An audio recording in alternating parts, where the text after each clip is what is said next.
आज गृह मंत्री अमित शाह एफसीआरए के मुद्दे पर ईसाई धर्म से जुड़े 10 सदस्यों के प्रतिनिधि मंडल से मिले। गृह मंत्री से मिलने आए लोगों ने नए विधेयक को लेकर अपनी टेंशन, अपनी चिंताएं सामने रखी। और उससे पहले मिजोरम के सीएम ललदोहोमा वो भी अमित शाह से मुलाकात करते हैं इसी मसले पर। क्यों? क्योंकि मिजोरम में 87.1% आबादी ईसाइयों की है। अब ये क्यों मुलाकात हुई, आगे आंकड़ों से आप इस बात को समझेंगे। लेकिन ये जो मीटिंग है वो ऐसे वक्त में हुई जब संसद में एफसीआरए संशोधन विधेयक आने वाला है और अमेरिकी सांसद रायले मूर इस विधेयक को लेकर टेंशन में दिखाई दे रहे हैं। क्या कह रहे हैं? कह रहे हैं कि अगर भारत ने नए विधेयक को कानून बना दिया तो फिर बायलैटरल प्रॉब्लम हो जाएगी, यानी अमेरिका और भारत के रिश्तों में गड़बड़ी आ जाएगी। अब आपके मन में यह सवाल उठ सकता है कि आखिर ये गड़बड़ी क्यों आएगी? एफसीआरए है क्या जिसकी वजह से इतना हंगामा हो रहा है? तो हुक्म, एफसीआरए का फुल फॉर्म होता है फॉरेन कंट्रीब्यूशन रेगुलेशन एक्ट। क्या होता है? Foreign contribution regulation act. Hindi में कहूं तो विदेशी अंशदान विनियमन अधिनियम। एफसीआरए वो कानून है जो विदेश से मिलने वाले पैसों को नियम में बांधता है। जिसकी जब मर्जी हो वो विदेश से पैसा दे दे, भाई जो पैसा देगा वही तो माहौल को चलाएगा। तो विदेश से जो पैसा आ रहा है उसका बही खाता क्यों आ रहा है, कैसे आ रहा है, उसका इस्तेमाल कैसे हो रहा है, इस सब का ख्याल एफसीआरए रखता है। और अगर कुछ गड़बड़ी हो तो अब जो संशोधन आने वाला है, अगर वो कानून में बदल जाता है तो ऐसा पुख्ता काम करेगा कि ये जो विदेशी ताकतें आप सुनते थे ना, जब भी कुछ गड़बड़ी होती है तो आप नेताओं के मुख से सुनेंगे इसमें विदेशी ताकतों का हाथ है। तो ये विदेशी ताकत होती क्या है? इसी को पकड़ के रखेगा एफसीआरए का यह कानून। आ तो बहुत पहले गया था, लेकिन उसके बावजूद कई ऐसे लूपहोल्स थे जिसको बदलना बहुत जरूरी था और उसी को कंट्रोल करने के लिए यह कानून बनाने का और कानून लाने का प्लान सरकार ने किया है। विदेश से भारत में जो भी पैसा आता है और जो भी पैसा भेजता है उसका हिसाब रखा जाता है कि उसने पैसा कितना भेजा, किसको भेजा और उस पैसे का इस्तेमाल किस काम में हुआ। ठीक है भाई, पहला तो किसने भेजा, दूसरा कहां भेजा, तीसरा क्यों भेजा। इस पर सरकार की निगरानी होती है और उसी निगरानी को आप कानून समझ लीजिए जिसका नाम है एफसीआरए। ये एक तरह का चेक पोस्ट है। जैसे देश की सीमा पर होता है ना, आने जाने वाली हर चीज की जांच की जाती है, वैसे ही विदेश से आने वाले हर चंदे की भी जांच होती है। मान लीजिए किसी भारतीय एनजीओ, ट्रस्ट, संस्था या फिर संगठन को अमेरिका से या ब्रिटेन से या कहीं भी दुनिया के किसी भी मुल्क से किसी संस्था, कंपनी या व्यक्ति द्वारा पैसा मिलता है, तो वो पैसा क्यों मिल रहा है और कितना मिल रहा है और इस्तेमाल कैसे हो रहा है। आपने भी अपने आसपास बहुत सारे एनजीओ देखे होंगे काम करने के लिए। कोई दवाइयों को बांटता है, कोई पेड़ लगाता है, कोई बच्चों को पढ़ाई करवाता है, कोई गरीबों का ख्याल रखता है, कोई पालतू जानवरों को खाना खिलाता है ना। कई ऐसे अलग अलग एनजीओ काम करते हैं। अब इनमें से कई तो चंदे से यहाँ पर इकट्ठा कर लेते हैं, कई लोगों को विदेश से पैसा मिलता है क्योंकि वहां अलग अलग मुल्कों में ऐसी खूब सारी संस्थाएं काम करती है। फिर वो ऐसे मुल्कों में अपना पैसा पहुंचाती है जहां पर इसकी जरूरत होती है। अब एफसीआरए क्यों जरूरी है और क्यों एफसीआरए से होकर इस सारे के सारे दान को गुजरना पड़ता है, ये चेक पोस्ट काम कैसे करता है, ये मैं आपको बता देती हूँ जल्दी से। विदेशों से चंदा मंगवाने से पहले सबसे पहला उसूल ये है कि आपको एफसीआरए का रजिस्ट्रेशन करवाना होगा, जो आपको विदेश से चंदा लेने के लिए लाइसेंस दे देगा। अब विदेश से पैसा ऐसे ही नहीं आ जाता है, उसके लिए एक लाइसेंस होता है बाकायदा, और सिर्फ आप एफसीआरए से जुड़े बैंक खाते में ही उस पैसे को ले सकते हैं। जिसका मन जब किया किसी भी खाते में डलवा दिया, ऐसा नहीं। एक बैंक है, उसी बैंक के उस एफसीआरए खाते में आपको पैसा आएगा और आपको ये पैसा कहां खर्च करना है फिर आपको बताना होगा। हर साल के अंत में सरकार को उस पैसे का पूरा हिसाब आपको देना होगा। अगर आपने हिसाब गलत दिया या पता लगा कि आपके हिसाब में कुछ गड़बड़ी है, भैया पेड़ लगाने के लिए पैसा दिया था लेकिन ये पैसा तो कहीं और चला गया, पोस्टर वोस्टर लगाने में चला गया या कुछ और काम में चला गया, तो फिर आपका एफसीआरए लाइसेंस हो जाएगा रद्द। एफसीआरए लाइसेंस रद्द हुआ मतलब ये कि पैसा बाहर से जो आपको आता था वो मिलना हो जाएगा बंद, यानी बैंक खाता वो एफसीआरए वाला वो हो जाएगा सील हो जाएगा और फिर कानूनी कार्रवाई भी हो सकती है। क्लियर? ये सब भारत सरकार के गृह मंत्रालय की देखरेख में होता है, जिसका एक ही मकसद है। क्या मकसद है गृह मंत्रालय का? देश की सिक्योरिटी, संप्रभुता, इसको पुख्ता रखे, बाहरी ताकतें पर न फैलाने लगे अपने पैसों के दम पर, बाहरी पैसों का उपयोग भारत की सुरक्षा या राष्ट्र हितों के खिलाफ न होने पाए। और एफसीआरए लाइसेंस एनजीओ यानी गैर सरकारी संस्था बनाकर ही लिया जा सकता है। कौन सी संस्था? एनजीओ, जिसके कामकाज पर सरकार का सीधा दखल नहीं होता है। क्यों? क्योंकि ये गैर सरकारी संगठन होते हैं। ये सब करने की वजह है कई ऐसी रिपोर्ट जिसमें यह दावा किया गया कि विदेशी चंदों का इस्तेमाल गैर कानूनी चीजों में, गलत चीजों में हो रहा है। और ये रिपोर्ट के कारण ही 1976 में इंदिरा गांधी सरकार ने विदेशी चंदों को सिस्टम में लाने के लिए पहली बार एफसीआरए कानून लाया। इसके बाद भी कई सारे लूप होल्स निकाल कर विदेशी पैसों का इस्तेमाल गलत तरीके से होने की रिपोर्ट सरकार के पास पहुंचती रही।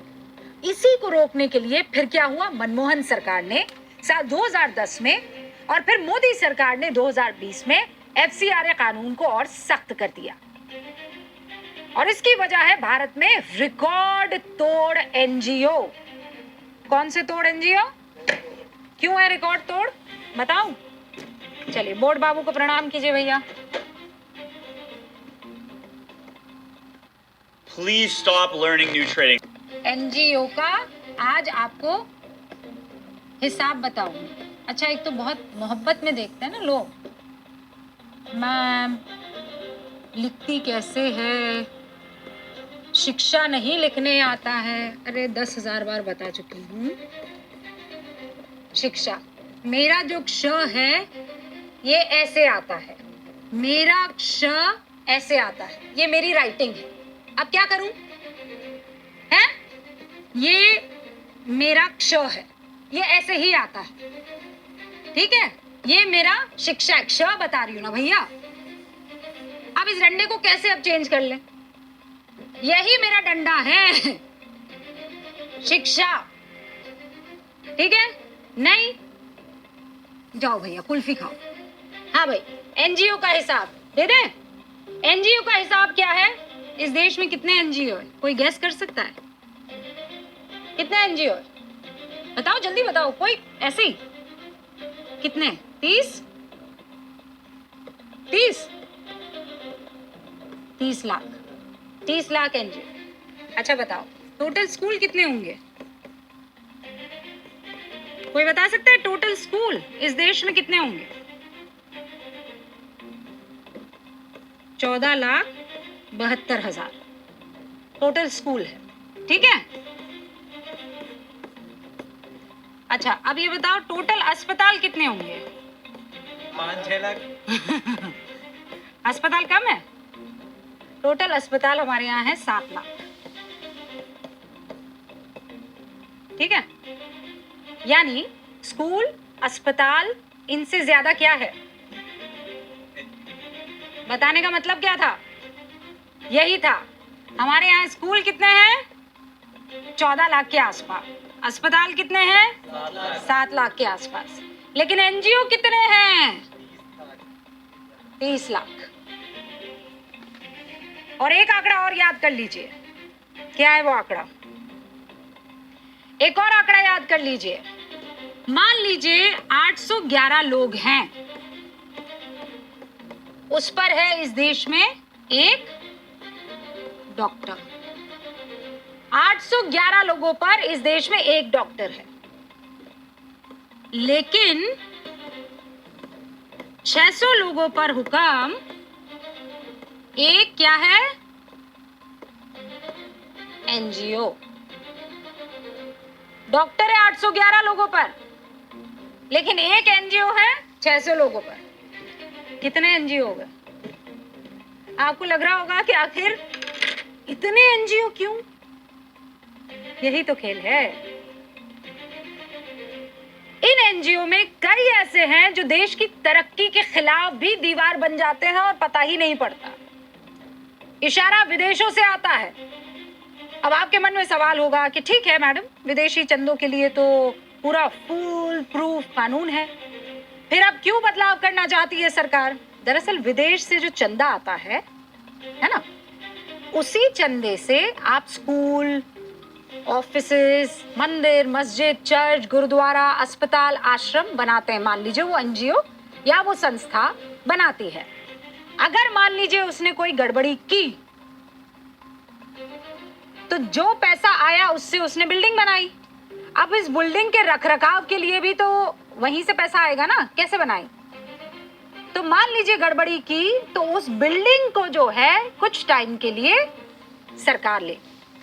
किसी एनजीओ ने अगर गड़बड़ी कर दी तो सरकार उस संस्था का रजिस्ट्रेशन रद्द कर देगी।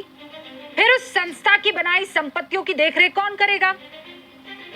मौजूदा कानून में इसको लेकर वैसे तो कोई नियम है नहीं, लेकिन अगर संशोधन हो जाता है तो सरकार क्या करेगी? प्राधिकरण बनाएगी, अथॉरिटी, जो रजिस्ट्रेशन रद्द होने वाली संस्थाओं की संपत्ति की फिर देखरेख करेगी।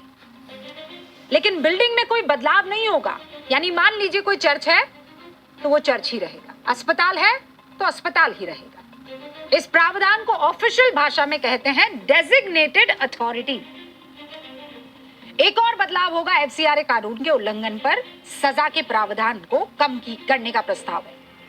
पहले ये सजा होती थी 5 साल, अब हो जाएगी 1 साल, कम कर दी गई। अब ये सुनने में सब तो ठीक ही लग रहा है कि अच्छा ठीक है, फिर तो हंगामा क्यों हो रहा है? देश के गृह मंत्री आखिर ईसाई धर्म गुरुओं से क्यों मिल रहे हैं? यह भी सवाल मन में उठ ही रहा होगा। दरअसल भारत में ईसाई मिशनरी कितनी है जानते हैं आप? बहुत सारी है। स्कूल कितने चलाती है? 55,000। करीब 1,000 हेल्थ केयर संस्था और अस्पताल भी इनके पास है। 14,455 संस्थाओं के पास एफसीआरए लाइसेंस है। इन संस्थाओं को 1 साल में कितना रुपया मिलता है? रुक जाइए, अभी स्लाइड नहीं बढ़ाइएगा, आगे बढ़ा दी। ये जो संस्थाएं मैंने आपको बताई ना, इनको पैसा विदेशों से मिलता है 22,000 करोड़। मतलब समझते हैं आप? 22,000 करोड़। 5 राज्यों का सालाना बजट 22,000 करोड़ से कम है। एक स्कूल की बिल्डिंग या एक अस्पताल 50 करोड़ रुपए में बन जाता है, तो 22,000 करोड़ से क्या क्या हो सकता है आप समझ लीजिए। Navam, the #1 rated business travel platform. काम किया जा रहा है मिशनरीज की तरफ से, बहुत बच्चों को पढ़ाया जा रहा है, बहुत सारी सेवाएं दी जा रही हैं, और इसीलिए इन सब मिशनरीज को इस बात की चिंता है कि मान लीजिए थोड़ा ऊपर नीचे हो गया तो सरकार तो हमारी संपत्ति ले लेगी। ये जो नए नियम आए, बदलाव अगर हो गए, विदेश से चंदा लेने वाले संस्थाओं को सबसे ज्यादा डर इसी चीज को लेकर सता रहा है। सरकार लाइसेंस रद्द करके उनकी संपत्तियों पर कब्जा कर लेगी। इसीलिए विदेशी फंडिंग से चलने वाली ईसाई मिशनरियां और संस्था इस बदलाव के सबसे ज्यादा विरोध में है। गृह मंत्रालय का एक डेटा बताता है कि 2014 से 2023 के बीच भारत सरकार ने 407 एनजीओ को धार्मिक कामकाज के लिए विदेशों से चंदा लेने का लाइसेंस दिया। उनमें से 194 यानी लगभग 48% विदेशी चंदा, उसका जो लाइसेंस है वो ईसाई धर्म से जुड़ी हुई संस्थाओं को मिला। इसीलिए एफसीआरए में बदलाव वाले विधेयक को लेकर सबसे ज्यादा नाराजगी ईसाई धर्म से जुड़ी संस्थाओं के अंदर है। इसकी एक झलक तब भी दिखाई दी जब मई 2026 में अमेरिकी विदेश मंत्री मार्को रूबियो ने भारत यात्रा की शुरुआत वॉशिंगटन से सीधे कोलकाता पहुंचकर की। रूबियो ने कोलकाता में मदर टेरेसा की मुख्यालय मदर हाउस का दौरा किया, जो मिशनरीज ऑफ चैरिटी का हेड ऑफिस है। भारत और अमेरिका के इतिहास में यह पहली बार था जब अमेरिका का कोई विदेश मंत्री मिशनरीज ऑफ चैरिटी गया हो। इस संस्था का को जो है सिर्फ साल 2020 और 21 में ही, ये जहां पर गए थे रूबियो, इस संस्था को 2020-21 में केवल इसी साल में 75 करोड़ 19 लाख रुपए का विदेशी फंड मिला। अमेरिकी विदेशी मंत्री की यात्रा उस वक्त हो रही थी ये जब भारत में एफसीआरए कानून में बदलाव को लेकर चर्चा का बाजार बहुत गर्म था, और अब तो अमेरिकी सांसद खुलकर कह रहे हैं। हालांकि जो अमेरिका हमें यह कानून बनाने का अधिकार और इस पर नसीहत दे रहा है, उसी अमेरिका ने, आपको बता दूं, ऐसे ही विदेशी चंदों पर बहुत सख्त कानून बनाया हुआ है। ये हमको तो ज्ञान दे रहे हैं।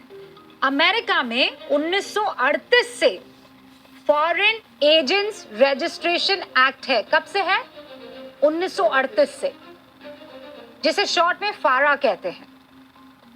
इसके मुताबिक अगर कोई नियमों का पालन नहीं करता तो उस पर भारी जुर्माना लग सकता है, जेल भी होगी। और पिछले कुछ सालों में अमेरिकी न्याय विभाग ने इस कानून को बहुत सख्ती से लागू किया है। लॉबिंग करने वाली कंपनियां, सलाहकार, मीडिया संस्था और ऐसे लोगों पर कार्रवाई भी की गई है जिन पर बिना जानकारी दिए किसी विदेशी सरकार के लिए काम करने का आरोप था।